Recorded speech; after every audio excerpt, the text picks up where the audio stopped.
Kwang Soo told her to serve customers first. Gi BBM worked in a state of unease all day. Her female colleague was also dissatisfied with Muyol's sudden absence and thought he was too irresponsible. While Gi BBM was having dinner, Muyol returned to the shop dejectedly. It turned out that Muyol had been too timing and his girlfriend's boyfriend had come to the shop to confront him. Just when Muyol was about to leave, Gi BBM, while practicing cutting hair, accidentally cut her finger. Muyol quickly helped her find a band-aid, saying, "Don't practice anymore today, go home early." Muyol wanted to help her bandage the wound, but Gi BBM refused. He felt that she genuinely lacked social skills. Muyol wanted to say something to her, but in the end, didn't, just left a tube of ointment on the table and silently left. Arriving home, Gi BBM received a phone call from her mother. Her mother asked if she had received the kimchi she had sent, but her mother didn't know that Gi BBM didn't actually like kimchi. She took the kimchi to her landlady and gave it to her. The next day, Gi BBM woke up late and rushed to the shop because it was her day to be in charge of cleaning. But when she entered the door, Muyol had already cleaned everything up and was even bragging about his escape from yesterday. At this time, the manager who was fuming also arrived at the shop. She was about to get angry at Muyol for leaving on his own yesterday, but unexpectedly he raised both hands in the air and knelt down. Everyone held their breath in anticipation.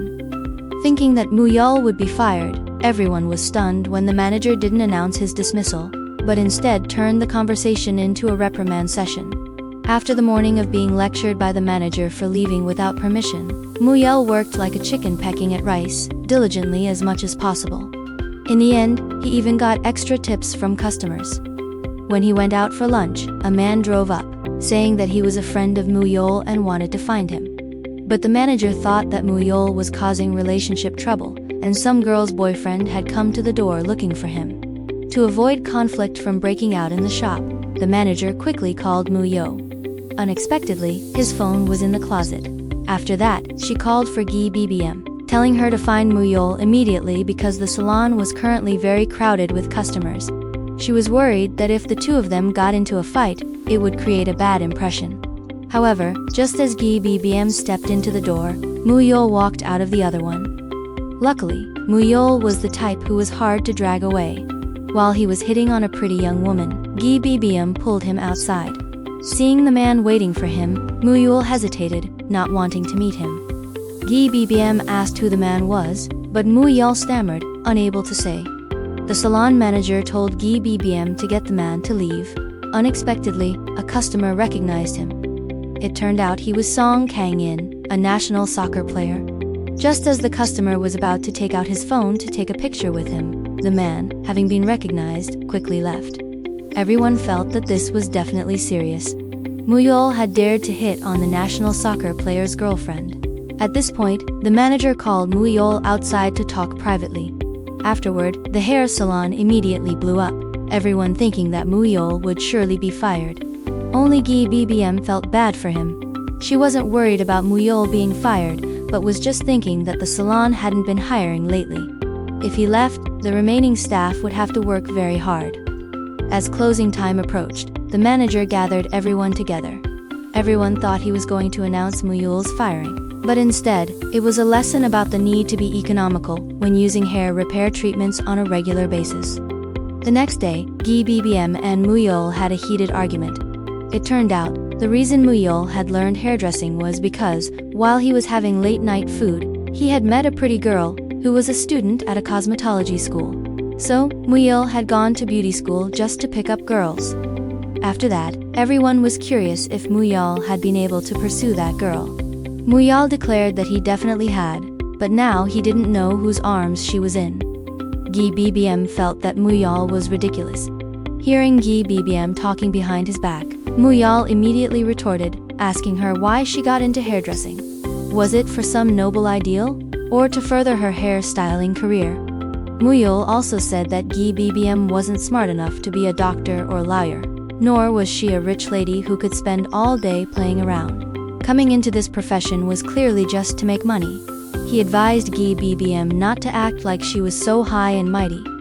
In the end, the two parted unhappily. The next day, Zen came to Muyol, telling him that men should be more magnanimous and not hold grudges against Gi BBM. Then, Zen pulled Muyol in front of Gi BBM and said that Muyol wanted to apologize. At the same time, he proposed that Gi BBM try her skills by giving him a free haircut. Seeing Gi BBM getting ready to cut his hair, Muyol asked why she was smiling. Furthermore, she was smiling so mischievously. Gi BBM said it was the first time she'd ever cut a real person's hair. Muyol asked her what hairstyle she was going to give him. Gi BBM blurted out a crop cut, which Muyol vehemently opposed. While the two were exchanging words, Gi BBM completed her first ever haircut on a real person. The next day, everyone praised Gi BBM's skill. However, Muyol pointed out her cutting mistakes, which led to a non-stop argument between Kwang Soo and Rio. The following day, Kwang Soo greeted a female customer. She shyly mentioned that she had premature gray hair and often dyed it. But Kwang Soo bluntly stated it wasn't premature gray, just gray hair. The atmosphere immediately became awkward. Not only that, but he even emphasized the difference between premature gray and regular gray, making the already uncomfortable situation even more cringeworthy. The director rushed over to soothe the customer's feelings, while Kwang Soo looked utterly helpless. At that moment, the director really wanted to smack this low-ec guy. The director quickly said, "It's just the mirror, you look very young." Immediately afterward, the director swapped the customer station, helping her regain some of her confidence. Due to slow business, the director seized this opportunity to launch a new rule at the after-work summary meeting.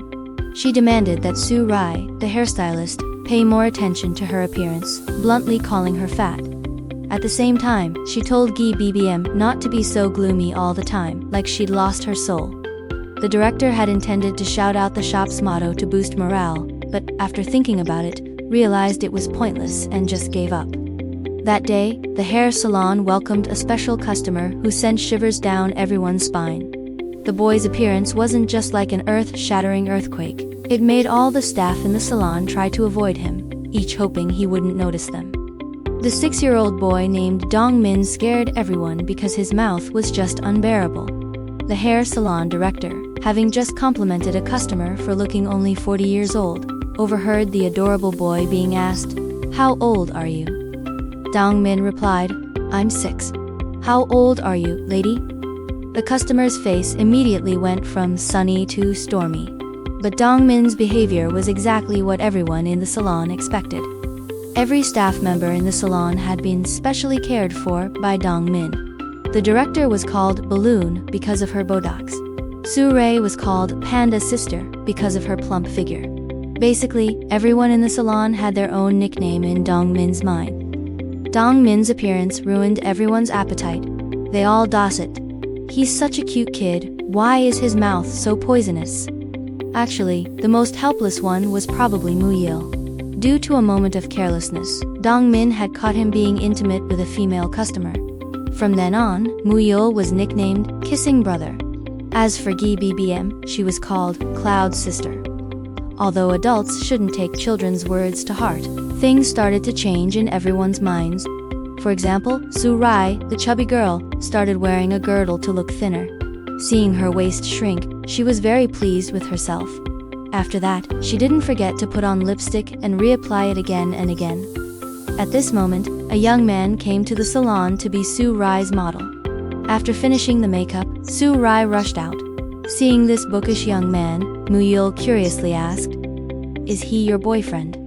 Soo Rai replied, "He's just a friend." Watching the two of them flirting, Gi BBM, who was sitting next to them, suddenly felt jealous. Muyil noticed the change in her and asked, "Are you jealous? Do you want me to introduce you to a guy?" Muyil continued, "What kind of guy do you like?" Gi BBM said, "He has to be long and thick and have a lot of hair, so I can practice the hairstyles I want." Hearing this, Muyil finally understood and teased her.